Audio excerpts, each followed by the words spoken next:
Hey you guys, Trey here, and today I want to talk about how easy is it to get sued for copyright infringement. So as I mentioned before on my channel, I worked several years in music publishing, and so I got a chance to really see the types of things that end up being infringement worthy, the types of things that a company will look at and sue on. Also had some chances to see how frivolous that can be. And I have a story I want to share today regarding just that. So here we go.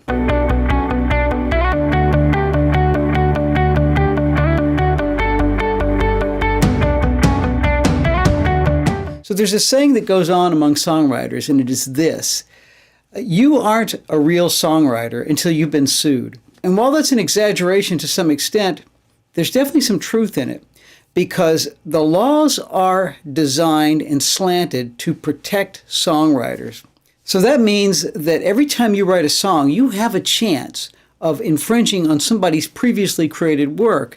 And those previously created works really do have the laws slanted in their favor. And that's actually great for songwriters, because I'm sure in the past, songwriters just got ripped off left and right. In fact, the business of songwriting has always been about theft. If you go back hundreds of years, you see and it wasn't considered theft. People would borrow a melody from a song and they'd write a new lyric over it, and all of a sudden you had a new song. This was long before there were publishing companies and laws that protected songs. It was just understood that, if you write a song, it's a possibility somebody else could borrow some element of it.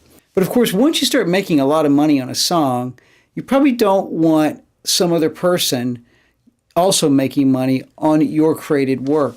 So no question today, the songwriters, the existing songs, they really have great laws to protect them. And you know that because you've seen it in the news. One of the biggest lawsuits over the last few years was the one between Led Zeppelin's Stairway to Heaven and the song written by the band Spirit. But for all the lawsuits you may hear about that become big news, there are a ton of them that are just settled on the side. So let me tell you a couple of basic things about songwriting infringement, and then I want to tell you a story that really highlights how frivolous they can go. The kind of things that you can easily get in trouble for with infringement are melodies and lyrics. Why can't you get in trouble for writing a chord progression that's the same as everybody else? Because there's only a handful of chord progressions. I mean, you can get creative with them, right?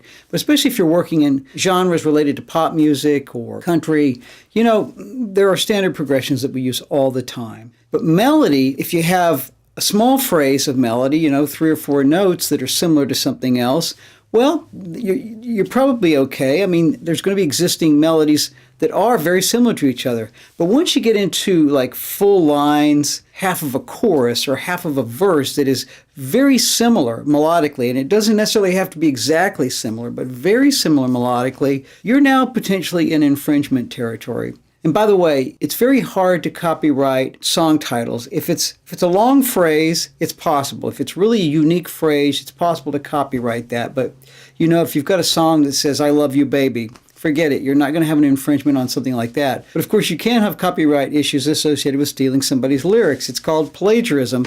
So Katy Perry released a song a few years ago called California Girls. Fun song. She made a lot of money on it. It was a big hit. And one of the fun things she did was have Snoop Dogg come in and rap on it. It was all good, but somewhere in the process of the song, he does a little shout out to the Beach Boys, and he says, "I wish they all could be California girls." Well, right or wrong, that was the moment that the publisher for that song jumped in and said, "Hey, that's a Beach Boys song. That's a distinctive title. It's unique. Nobody else has it." That's an interesting lawsuit, because it wasn't used in any sort of prominent way in the song. It wasn't part of the chorus. It wasn't part of the verse.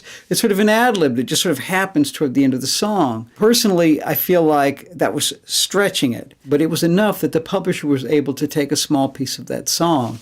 So let me just review for a minute what happens when somebody actually feels like there's an infringement. So let's say it's a songwriter or publisher. They hear a song. They feel like it has elements that infringe on a previously created work that they have control over. They will hire a musicologist.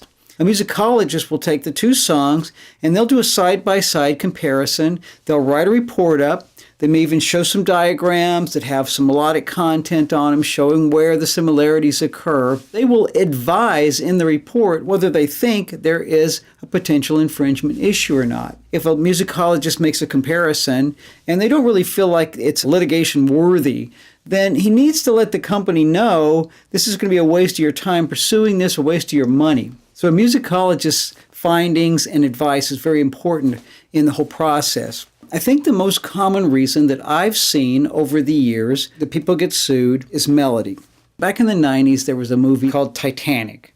Most people are familiar with that movie. It has great music in it, but one song in particular called My Heart Will Go On. Now, the way it was written was James Horner did the film score, and he wrote the song. He wrote the music for the song. And he had Will Jennings come in to write the lyric. Will Jennings, he's written some of the greatest hits in pop music history. Now, James Horner had created the music, and he had also created the melodies in this case. So Will's job was just to fill in the blanks with these melodies and create some great lyric around it. Celine Dion ends up recording it, and it's a huge, huge hit. So fast forward a couple of years, and all of a sudden the company gets a letter from an attorney making an infringement claim on the song.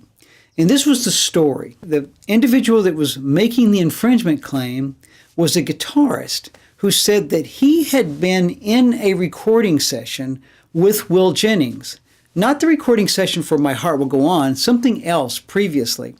And he said that while they were in the studio, he was doodling around, playing some things, and he played this melody that Will Jennings must have heard. And it got stuck in his brain, and Will Jennings stole the melody and used it for My Heart Will Go On. So obviously there's a ton of red flags in that story, but most importantly was that the individual didn't have any kind of proof that he had created this melody other than he said he did. Second of all, as I mentioned, Will Jennings didn't create the melody. He just came in and wrote lyrics. So this probably would have been an easy lawsuit to fight and win. The problem is that once you get involved in a lawsuit, you're paying attorneys. So a company has to ask themselves, do they want to litigate or do they just want to pay the guy off and be done with it?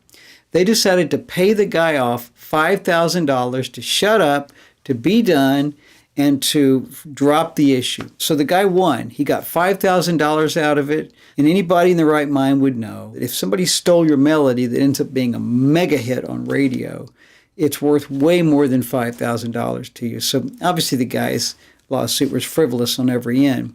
Now, just in case anybody that's watching this video gets some ideas, I want you to be aware that I think that was a rare moment for the company to make a decision to not pursue it legally. Had they said, oh, wait a minute, we're going to go after this guy, they could have done two things. Not only could they have won the lawsuit and would have won the lawsuit because it wasn't legit, but two, they could have ended up suing the guy for making this ridiculous infringement claim. So I would not suggest that you take that upon yourself and do it.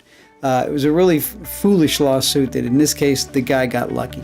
All right, you guys, I hope you enjoyed that. If you did, please like and subscribe. And until next time,